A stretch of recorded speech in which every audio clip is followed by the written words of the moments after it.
Hi, in this video I'm going to be doing an unboxing and product review of the shoX Gold Icon Series Bluetooth speaker. Right, if you're getting this couriered to you, just to give you an idea of the size, that is 31.5 centimeters, and this is just over 22 centimeters, and the depth is 21.5 centimeters. Right, you're going to get the little user manual,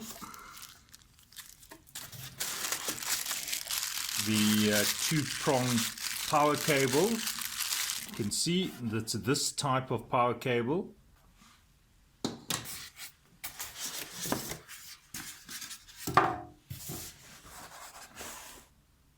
Alright, first things first, I'll just give you the mass of it. It is 2.61 kilograms. The physical dimensions, as you can see, is just over 25 by 14.5. And the height, including the knobs, is 16.5 centimeters. Just having a look at the construction, it's got like a wood veneer, a gold finish, and this punched front grille. And it's quite sharp. I mean, if you put your finger across here, your fingers, it's almost like catching your skin. Got some of these nice through-hole screws, you can see there, and proper rubber feet. They actually insert into the wooden veneer or the chipboard veneer, so those aren't going to come off very easily. It's not like you're going to bump this and they're just going to pop off. Quite nice, actually. Right, at the back is where you're going to plug it in. That's how you plug it in, and there is the details, electrical characteristics here. Right, so you can just see the label here with the power descriptions. USB out 5 volts at 1 amp, so nice charging facility there. This does not say anything about a quick charge, so it just says 1 amp. The input power 100 or 240 volts, so you can, this is gives you quite a range in terms of which countries you can use this in. And it's also 50 or 60 hertz output power, 5 watts times 2 plus 15 watts. That probably means 2 5-watt mid-range, or probably upper mid-range, followed by a 15-watt bass driver made in the People's Republic of China. And then there is obviously the serial number. On the left-hand side here, you've got a port. So this is a ported, probably a bass reflex design. Right, having a look at the faceplate, there you've got a Bluetooth LED, a aux-in LED, followed by USB, battery LED. So you've got 4 LEDs, aux-in, USB there. Here's your volume, and you can see the knob, pretty decent. Then you've got your bass, your treble, your next track, standby source, play. To switch it on, you just press the button here, and you can see the little light here telling you that it's now searching for any one of these inputs. You can see you can actually select the source by toggling it here, or if you want to switch it off, you can press and hold for an extended period of time, and it will power down the Bluetooth speaker. Just feeling these knobs, they definitely feel premium. There's not a lot of free play. They move in a concentric manner. They don't have a, okay, this one is a little bit off center. You can see there when you're turning it. Pretty decent quality here, not top of the range. I mean, you can see there's a little bit of a difference in terms of the little knobs there. This one's the little coating here is off. I don't know if you can see that, whereas this one seems to be a little bit higher than it should be, and as I rotate it, you can see how it's almost fitted in skew. Anyway, moving on. Overall, the impression of this is premium. I'm not, I don't want to nitpick here, but in terms of the impression of this, you wouldn't feel like this is something that's like cheap and nasty, and it's actually pretty heavy. You get a feeling that it's a good, high quality product. Anyway, let's test it. Now, quite interesting, at the back here I have a Marshall. This happens to be also a Bluetooth speaker, and I will be doing a review on it. Now, if you just look at the design, you'll see that there's quite a lot of similarity in terms of these two products. I don't know who the original is. I know Marshall have had this design since the 80s. This brand shoX, I think, is a bit newer than that. But anyway, just to just compare there, because I have been using the Marshall. It's a pretty decent speaker as well. Anyway, look out for this review, which I will be doing in a short while. Right, so let's do some sound tests. Okay, so looking at the audio interfaces, if you're wondering what this wire is, I'm just doing the test with it plugged in for best performance. And I'm going to plug in my USB. Now, keeping in mind, you can use this as a charging bay. There, it's not a fast charge, as I said. It says it's got 1 hour and 8 minutes to charge until full, keeping in mind that my phone is already at 83%. So this is not a fast charge, although it will offer you a charging function. So if I plug in the USB, now it will now read the music from the USB, and let's do some sound tests from the USB. What I liked about it is it remembers where it was, because I was listening to a few tracks, and if I go ahead, right, and if I pull out the USB and if I plug it back in, it actually remembers where it was. That is an excellent feature. Just let's do some sound tests. I like to do a little bit of female vocals, so let's get that going. Now, while I look for the songs, I'll just show you how this works. You can see this is a forward and reverse button. Although it is not a seek button, it will not search within the track. It'll only go to next track. So I'm actually going into the file structure. I'm going next track,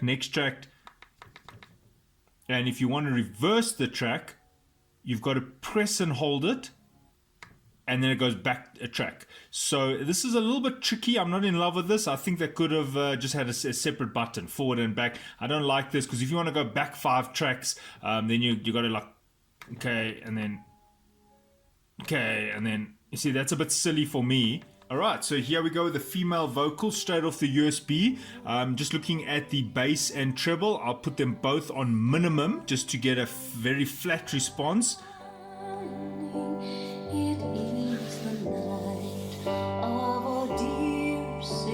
I'm going to set the volume to 90%.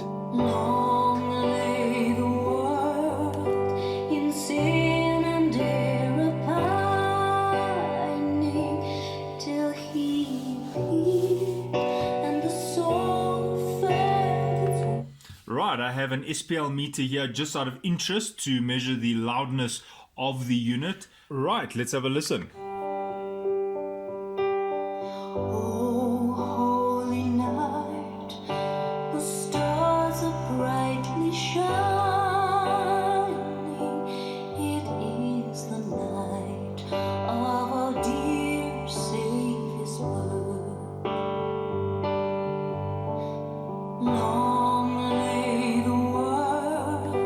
Okay, I'm now going to turn the bass to midway, and then I'm going to turn the treble just midway while the volume is at, I call it 80%, 85%.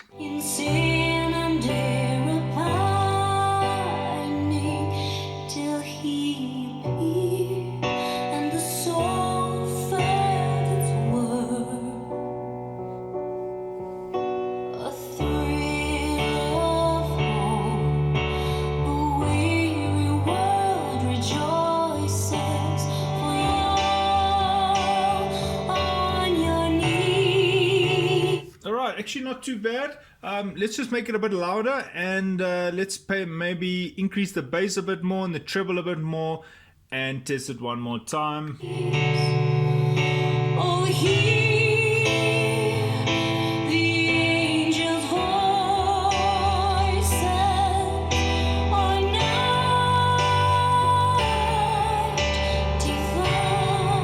okay, so just starting to distort a bit there. I have got the controls quite high in terms of where they, the maximum and minimum. You can see there the bass is a bit above the 50% mark, and then there's the treble. All right, so the female vocals, not too bad. Let's listen to another type of genre.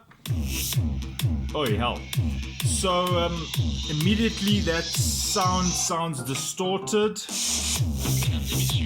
I'm going to turn down the bass and the treble. So what seems to have happened there is like it's like the signal coming in, maybe from the USB, though, the digital to analog converter was like overdriven. I don't know if you noticed that. It's like, I don't know why that's doing that. Let's listen again.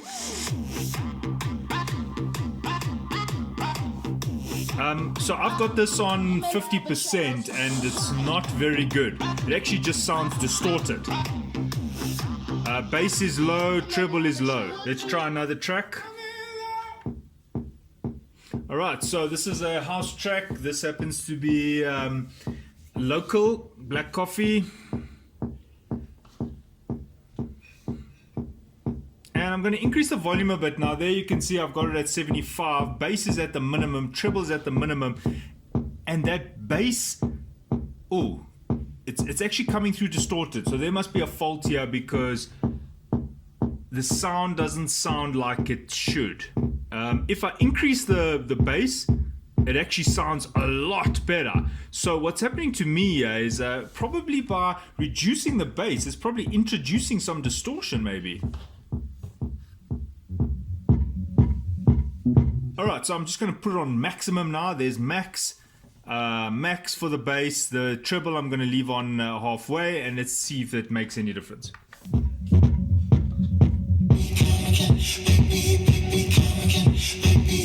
Alright, let's listen to a different genre again. Okay, so this is some heavy metal. This is a band called Candle Mass. I'm just going to keep the bass at 50, the treble at 50, and I'm going to get the volume to 75. There must be something in the water.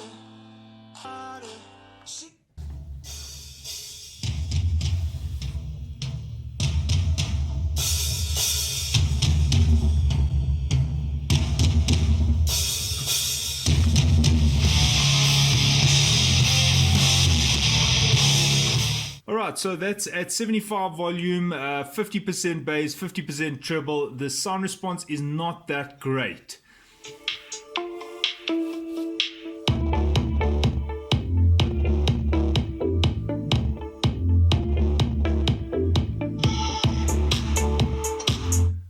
So that's the house music. It does sound like there's some distortion there. I'm not sure if it's just this particular unit. What I'm going to do now is I'm going to do the Bluetooth test and see how the Bluetooth sounds.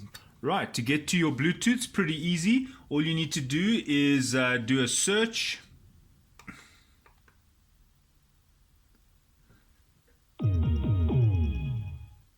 Right, and what you got to do is you got to press the source button until you hear that little jingle, dun dun dun dun, and you'll see the Bluetooth LED there, high bright LED flashing, and then you can go and search for it and you should find it. And there it says audio device,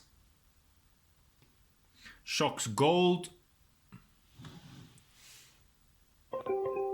and there's the notification jingle. It's now paired, and now you can play through your phone to the shoX Gold. Okay, so what I'm going to do is I'm going to play that same song and just compare, because I already have the reference in terms of the USB. We already heard the song on the USB. Let's listen to it via the Bluetooth.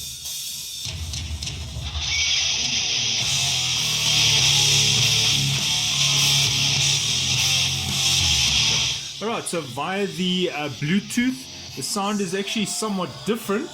And I'm just going to put this down resting here because I just want to demonstrate something. I noticed that the sound changes considerably from about 75% to about 85%. There's a considerable jump. It's not consistent. See, look at that. It's like 97. And then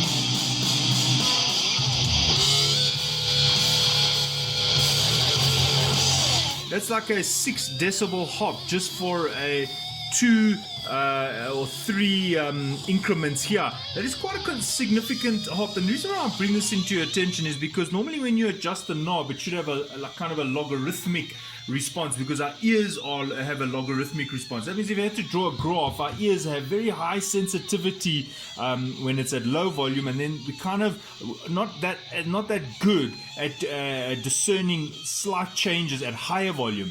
And what's happening here is there's a massive increase there. So it's a little bit confusing at how I can hear such a big difference at with such a small change. You see, there to there, it's not a big difference, but if you go from there to here,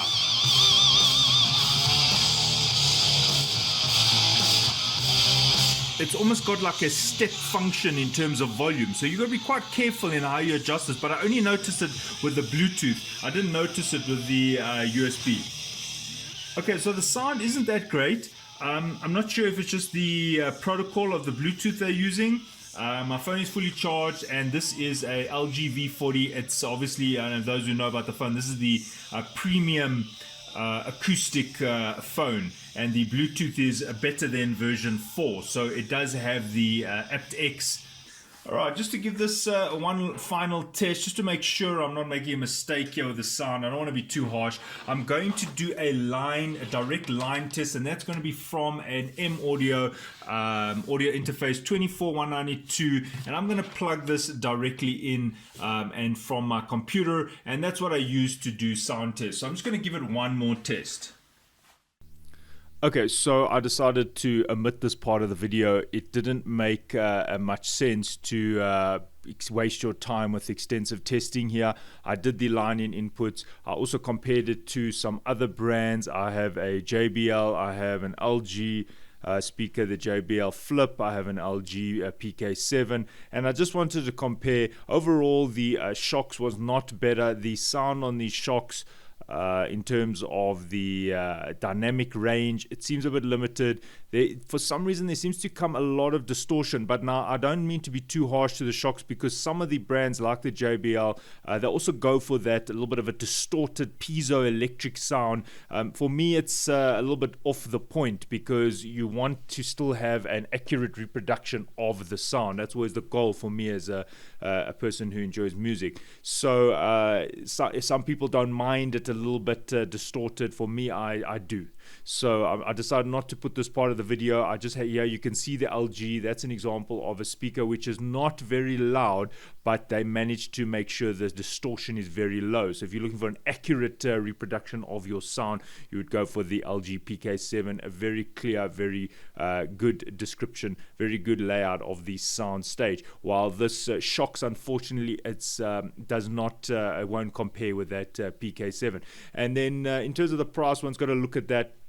The shoX has been on special, and it's at I think it was about 1,500 or somewhere there.